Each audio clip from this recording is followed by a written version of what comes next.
Hey guys, so today I'm going to be talking about Late Night with Devil, which I have talked about a lot. I've done, I've did a whole podcast with the Living Horror guys, a whole video thing about Late Night with Devil. I talked about on every occasion. I've done some other interviews where I've talked about ad nauseum, because I think, from my personal perspective, this is the best goddamn horror movie of the year. And I know this whole AI controversy, and I'm not touching that, because, be honest, I don't really care.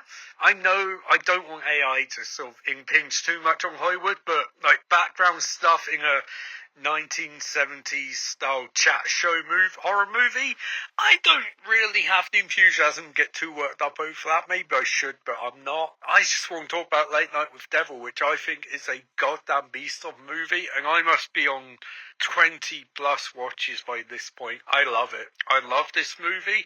I think I know people have told me, oh, you should watch Ghostwatch, and I will at some point, but I think the way I need to really put this across is I was born and raised in England, but I've always been more interested in American entertainment. It's always got a bit of a cooler vibe to it from my perspective. So while it is an element of seeing Ghostwatching, seeing like Mike Parkinson and Craig Charles and that sort of stuff, I love this movie because I love the mythology and the sort of creation myth of like that whole vibe of American chat show hosts where it's kind of crap. Even like Carson, it's kind of crap, but it's kind of endearing at the same time. Meaning in England, we don't really have that. We have we have Parkinson, which was not bad, but it's sort of it's more sincere, I guess you could say. But the American stuff feels so insincere, and it's so fascinating to watch, and especially this, which deconstructs that entire format of television. But I also really like this movie. Mostly forms a episode of the actual chat show.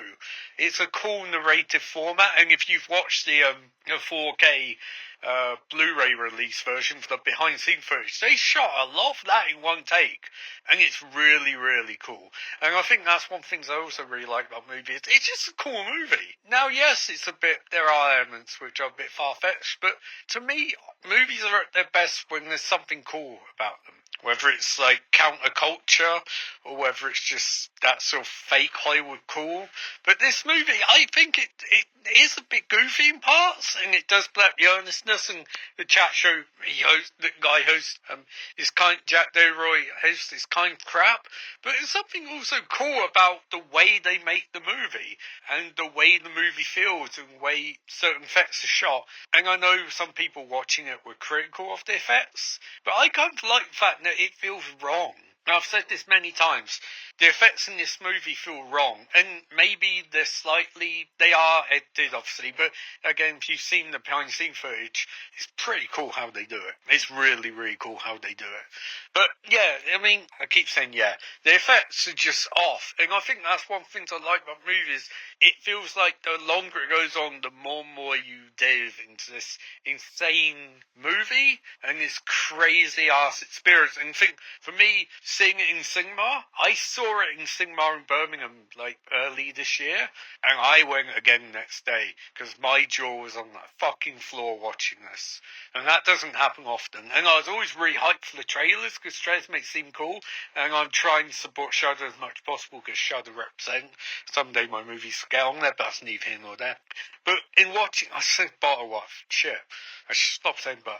In terms of this movie, what I really like is just the sense that you are watching something unravel. Now, from a psychological standpoint, you're watching Jack Delroy unravel, but from a narrative standpoint, you're watching almost a metatextual destruction of that entire nature of chat shows.